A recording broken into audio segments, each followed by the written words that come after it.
And a big thank you to you, Leila, for keeping us engaged. Gentlemen all, thank you so much. Some fascinating information there and some great facts. And good to know that the 2030 plan is progressing. It's what we want to hear in Abu Dhabi. I think all focus on Abu Dhabi. So thank you so much, gentlemen, for all of your input there. Now, of course, in any economy, one of the most important things that we're hearing really is the growth of small enterprise and the growth of SMEs. Absolutely important to economic development in any economy, and particularly in this region. And we're already seeing some great strides coming from the government too, in terms of actually encouraging the role of SMEs. So our next panel is going to really take a look at actually how we can maybe help governments to improve and maybe to help them encourage the building of more SMEs within their country, and indeed how they can perhaps complement each other. So I'd like to introduce you once again to our wonderful moderator from Roubini Global Economics for this section, Rachel Ziamba. Thank you, Rachel. I leave it in your very capable hands here. Thank you. Actually, we need an additional chair. We need more chairs. I'm sorry. More chairs, not less. This is an important topic with lots of people contributing to it. So if I could ask the panelists to join me here on stage, we have His Excellency Minister Contreras from Belize. Please come up and join us. Tanya Gosing from the World Bank, and also Rajesh Agrawal from ITC.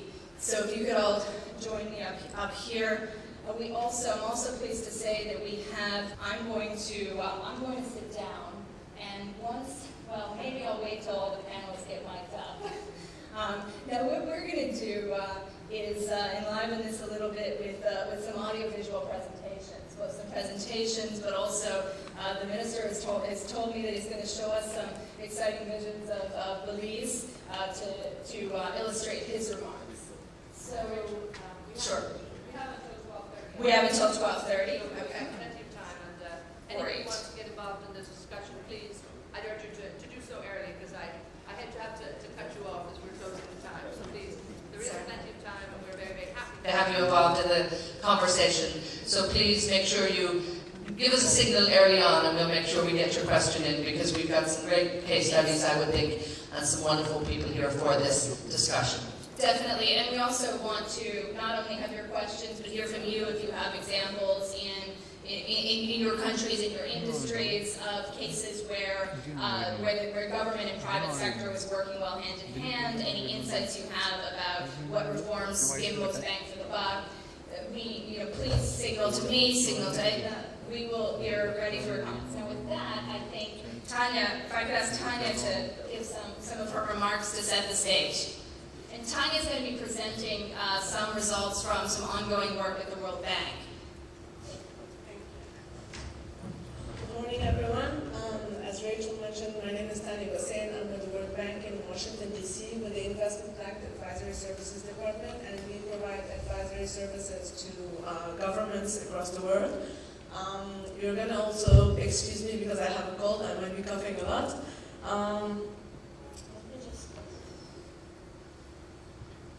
Okay. So I will be presenting the Investing Across the Borders project. The Investing Across Borders project is a new World Bank Group initiative that presents indicators on FDI laws and regulations, as well as practices across 87 countries and across 4 thematic areas. We look at how foreign companies invest across sectors, how they can start a business in a country, whether they can access industrial land, and then finally, if they can arbitrate commercial disputes in the countries. The project saw the light basically after some requests for benchmarking for FDI regulations by different governments, but also from the private sectors and foreign investors. The aim of the project is to facilitate policy dialogue by identifying good practices and sharing them with the governments, and as well as stimulating reforms and providing advisory services. I'm going to go very briefly through some of the findings of our report. As I mentioned, this is the first report that we put together. It's a new project, and so we published our first report in July.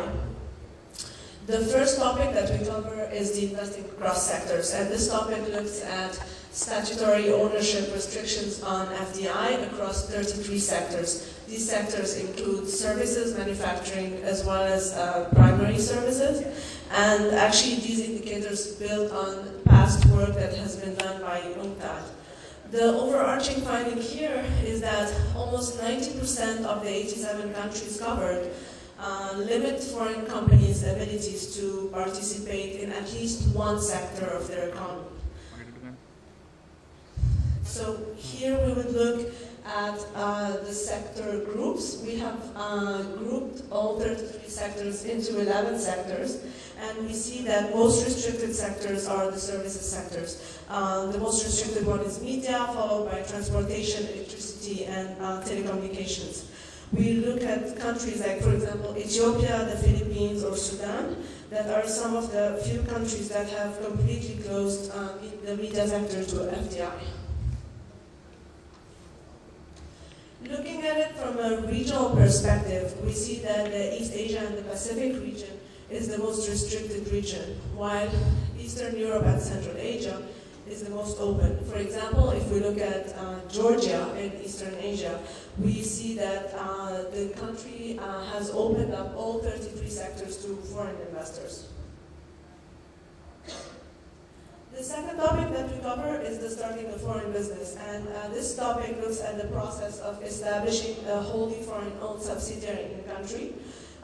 These indicators here are based on a case study assumptions, and they build on the data that has already been collected by the Doing Business project.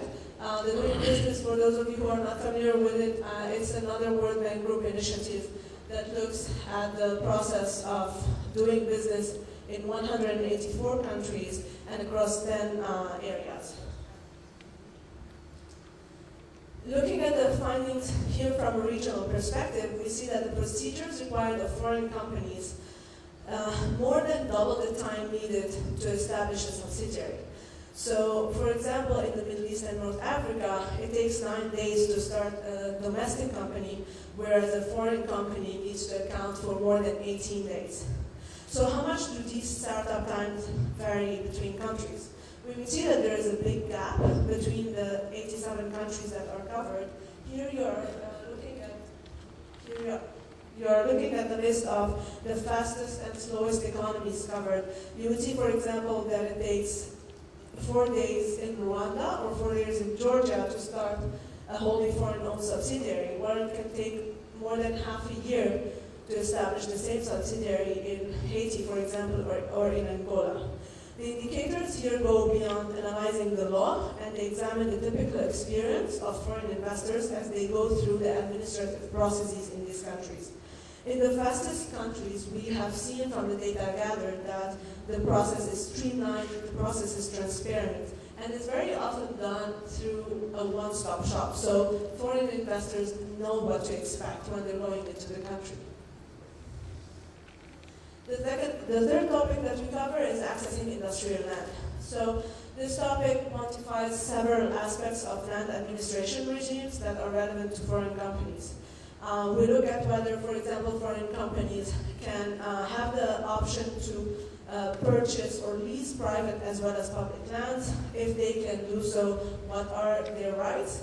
The second issue that we look at is land information, whether these foreign investors have access to land information regime, to land information in these countries. And then lastly, we look at the time needed to lease private and public land. So while most economies measured in, for example, in Africa and as well as in East Asia and the Pacific do not allow private ownership of industrial land, all 87 countries measured allow them to lease land. So the foreign company might not be able to purchase land in these countries, but they can lease private land. In Africa, for example, foreign companies typically lease land from the government, from the state. And in these countries, it's not a discrimination between foreign and domestic companies. It's rather just the simple fact that these lands are basically owned by the government. But still, we can see that the strength of lease rights vary among countries. For example, in Sierra Leone, you can have a maximum lease contract of 20 years versus 99 years in a lot of other countries. We also see that the time needed to lease public and private land vary greatly across countries. For example, it only takes 8 days to lease private land in Georgia, and the same process takes 210 days in Afghanistan. We also see that the average time is more than double for publicly owned land. That means that usually we don't have very efficient government institutions in place to be able to lease land from these institutions.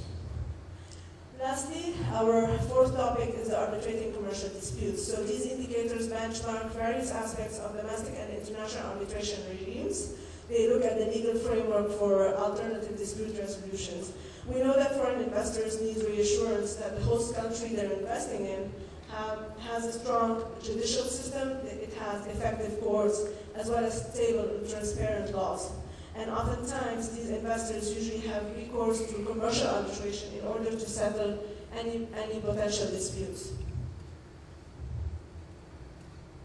Looking at it from a regional perspective, we see that the first priority for us as a World Bank is to have countries enact arbitration and mediation laws. And we need to know that these laws are modern and they are well developed. And we see here that countries with well developed and modern arbitration laws give parties in dispute greater freedom to choose a flexible and effective arbitration process. In some middle-income economies, these countries restrict party autonomy by, for example, requiring that the arbitrators speak local language or that the arbitrators be domestically licensed lawyers. Once commercial parties have gone into a dispute, foreign investors need to know that they can also enforce their arbitration awards in the countries. And we see that the speed of enforcement varies greatly across countries, from several weeks in some cases to several years in some others. We see, for example, that in the Philippines or also in Pakistan, it can take up to 3 years to enforce an arbitration award in the local courts. Lastly, I need you to keep in mind that the legal framework, as well as the implementation of the laws, may not be the main driver of FDI decisions, but these indicators can help tip the balance in favor of one country over another if all other factors are equal. So we all know that red tape and poor implementation of the laws create further barriers to FDI. Every country can improve its FDI competitiveness, and our indicators are just designed to identify good practices and offer governments specific tools to improve their investment climate. More red tape means more corruption, and hence it means more cost to foreign investors. Thank you. Thank you. Thank you very much. I'm sure we'll delve into some more of the application. If I could turn now to Ragesh and ask you to share some of your insights, and particularly, I know you're going to talk about some case studies in Asia. So, thank you. Yeah, in any case, I'm not going to go over my presentation verbatim. It is just that I'll use it to make a few points. By the time they fix up, I will, in any case, make those points without the presentation in the background.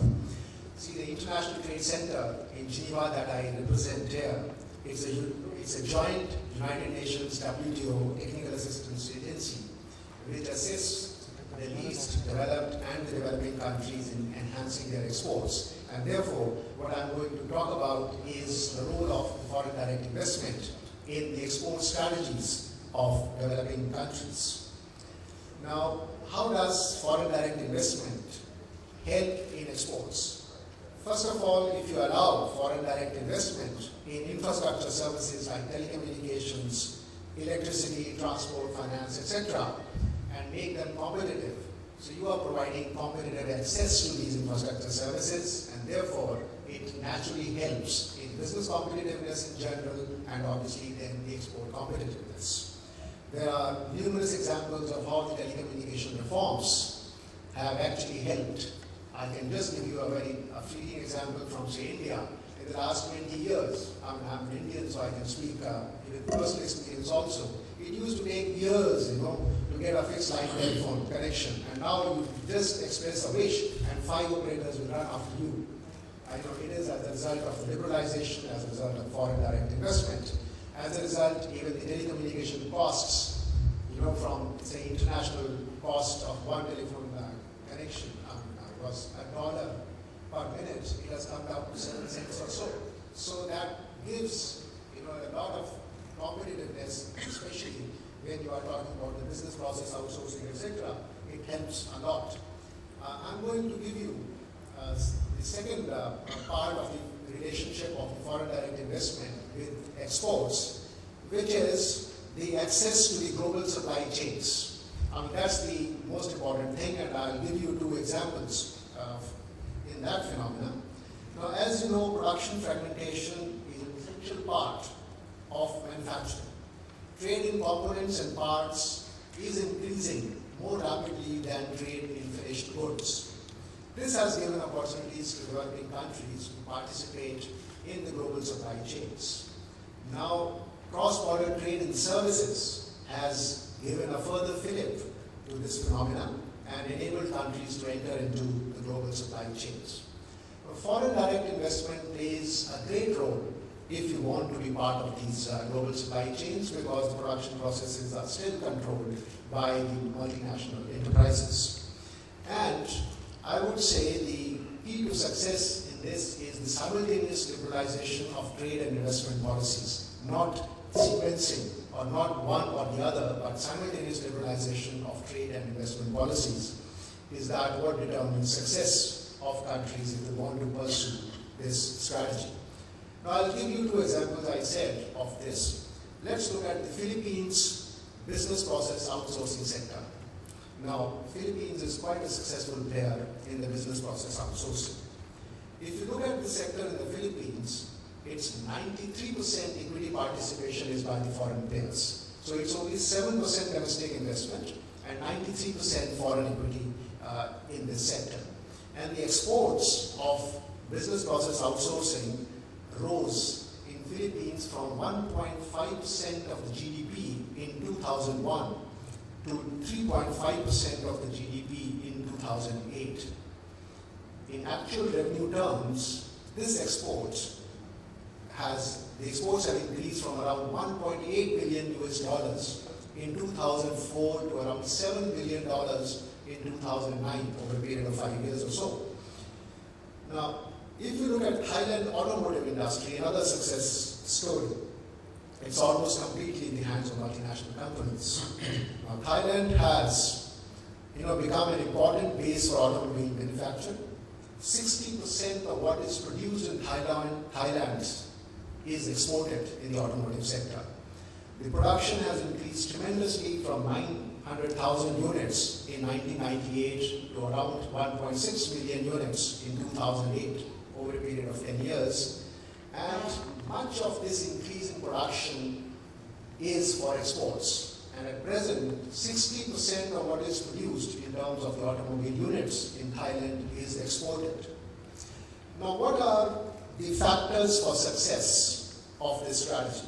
I already said that, from a demand side or from the country side, it is the simultaneous liberalization of the FDI and the trade policy regimes. Now, what are investors looking for? First of all, they are looking for conditions which make them at par with domestic investors. The national treatment, the investor protection agreement, the transparency, the property protection, including intellectual property protection, contract enforcement, etc. You have heard a lot about it, contributes a lot to building this confidence. Then what I'm going to emphasize is that after having got all this, which makes them at par with the domestic investors, they are also looking for special conditions which give the investors a competitive advantage, a competitive edge. Efficient logistics is one of them. I'm sure you have heard a lot about Dubai and UAE. Efficient logistics, good infrastructure, good trade facilitation, these all give a competitive edge for the foreign investors to come and invest here. Now what has happened in Philippines, the BPO sector that I was talking about? See, the factors for success there is good telecommunications. There also the telecommunication reforms have led to this being extremely efficient and cost effective.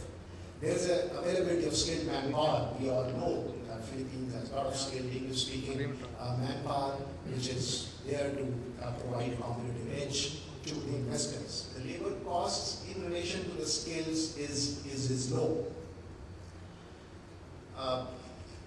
These obviously, and the real estate prices in the Philippines are also comparatively low when the investors compare their overall competitiveness and by comparing it with the alternative places in which they can invest. In the case of Thailand, I will highlight 2 or 3 points. Thailand, what I'm talking about since 1998, already had foreign investors, but they were the foreign investment to service the domestic industry, domestic market. It was not an export oriented. There were, because of the creation of backward linkages, there were stipulations about the local content requirement, there were stipulations about export, balancing, etc. But all these were removed, and it also goes back to the Uruguay round of WTO negotiations when the TRIMS agreement actually banned use of these kind of policies by countries. But it has helped. The local content requirement, if you enforce this too much, then the foreign companies may not enjoy the competitive advantage so much as they would have enjoyed by importing these components. See, over a period of time, if you go into details of Thailand, even the imports of components and parts have come down, and the exports of finished goods have increased. Therefore, the component and parts industry has also developed consequently. In other words, what I'm trying to say is that much was done by the Thailand government in consultation with the private sector, and here I want to bring about the role of the public-private collaboration. Even in the era when it was not the export-oriented industry, it was attracted to service the domestic demand. Even at that time, the export regulations or the export balancing of the local content requirement was fixed by the government in consultation with the government. And when these stipulations were removed, obviously then the foreign investors were free to choose. But as the experience shows us, this has led to backward linkages, and this has led to simultaneous growth of the product, of the component and parts industry in Thailand. Now the last point I want to make is, which is coming from Thailand again, the role of the domestic market. See, initially, if you have a reasonably good domestic market, a reasonable sized domestic market, it helps investors give the scale economies at the initial stages, which helps, as a matter of attractiveness for a particular location. It helps if your domestic market is also relatively large, which gives the confidence to the investors that they can start with economies of scale and lead to further export strategy. Now, I will only end because I was encouraged by the question in the previous session, which was asked by our colleague, by a distinguished participant from Nigeria about the employment opportunities, etc. created. This is a question which is asked of us because we go to generally the least developed and the developing countries. I would say that a conscious effort from the government is required if you really want to create backward linkages. Even providing the potential suppliers to the multinational companies which invest, providing a directory of the production capacity or the technologies or the suppliers available in the country helps a lot in identification of the potential suppliers to these multinational companies. Then bringing them together through technology upgradation, which will help, is also, it plays a great role. Now, if the technology gap between what is the foreign investor brings and what the country has at present is large. The backward linkages become that much difficult.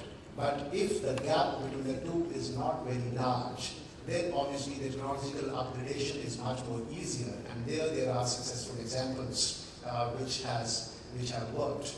That's why some of the countries at the lower end of the development, they obviously encourage the food sector, for example, food processing industries, etc., to come, which helps with little effort to increase the backward linkages with the production, farming, etc. The technology is improved, and they can produce agricultural goods to a quality which can then be supplied to these food processing investors for domestic consumption or even for exports. Thank you. Thank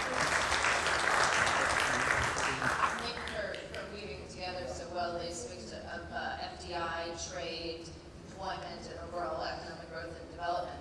I'd like to turn now to Minister Contreras to share with us some of the experiences in Belize. And please go ahead.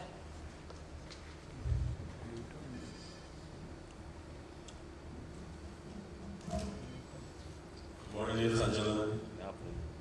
I'm indeed pleased to be invited here today to address you, this distinguished group of global professionals, to give my thoughts on direct foreign investments, and in particular on its importance to small developing nations such as my own country, Belize, in Central America, and the opportunity these countries present for capital investors. The growth of productivity in the developed world took a sharp upward spike during the first half of the 20th century. During this period of discovery and innovation, today's leading nations made bold advances in leveraging their position as imperial powers to create the colossal global economy that we all enjoy today. Many factors, however, converged in the last few decades of the 20th century that will have a profound and positive effect on broadening the economic base to include significant opportunities in small countries that were formerly the subjects of today's economic powers. Small states, such as Belize today, represent opportunities for investment capital that may possibly rival those experienced during the post-World War II era. When we combine large untouched natural resources with young and willing workforces, and unprecedented access to information and technology, and a global move towards democracy and the free market, the small nations in the developing world present an opportunity like no other. In our region, Latin America and the Caribbean, the emergence of the opportunity of which I speak is amplified by several factors. This region, sitting on the virtual doorstep of the largest consumer market in the world, is wealthy in natural resources, low in population, and is quickly learning the benefits that come from democracy and a free market approach to development. This reality is testament to the fact that of all the regions of the world during the global financial crisis, Latin America and the Caribbean was the only global region to boast double-digit growth in most of its economies. Now, these results came despite a severe lack of reasonably priced capital. Despite lending rates in many countries maintaining levels between 15 and 20%, the cost of labor remains low and productivity remains high, a sign of true strength in the economies of the region and an opportunity for capital investment that will no doubt yield significant returns. One factor that has contributed greatly to the continued emergence of the Latin American and Caribbean economies has been a stark change in the various governments' approach to politics and policy. For the most part, gone are the dictatorships of the past, replaced by shrewd business-minded leaders intent on creating a modern network of social democracies, where citizens are free to express their own personal ambitions, but with the security of a social safety net, ensuring that things like education, healthcare, and personal safety and security are rights, not privileges. In my own country, our cabinet has implemented a no-tolerance policy to official corruption in public office, which has served to establish the confidence of the private sector and investors. Against this backdrop, we have launched an aggressive program of social reforms, increasing our investment in education and healthcare as 2 pillars of our social transformation. As a consequence of our geographical location, many of our societies fall prey to the narco trading supplying the North American demand for illicit drugs.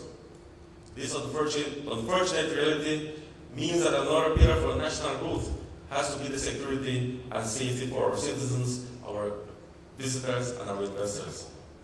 In Belize, we have been fortunate that the emergence of major cartel operations has bypassed our shores, but nonetheless, we remain vigilant. Foreign direct investment in our region has gone through an interesting evolution over the past 15 to 20 years. The early investors came with interest primarily in raw materials to extract minerals, timber, seafood, and the like. As these economies grew and as the social and political system evolved, so did the middle class, a sector that barely existed in the past. More recently, the economies have been further strengthened through immigration and through the return of large numbers of transnationals, bringing with them new ideas and capital, and basic industries are slowly being transformed as value-added industries and services emerge. I spoke earlier about the young, capable and willing workforce, but the opportunity goes even beyond that. This mixed culture of the Mesoamericas provides a diversity that has converged into a new ideal for what is to be human. Our region has almost no racial, religious, or ethnic tensions, and more opportunities are being spread among the poor and disenfranchised as we implement a new model of social democracy. While clearly we have the potential to become the next high-growth area on the planet, it is my belief that strategic investment in key infrastructural, financial, and social areas can provide the platform and the lifeblood to accelerate this development. Infrastructure investment in roads, airports, ports, and railways will yield high dividends to the investor, as this initiative will spawn exponential increases in commercial and industrial activities.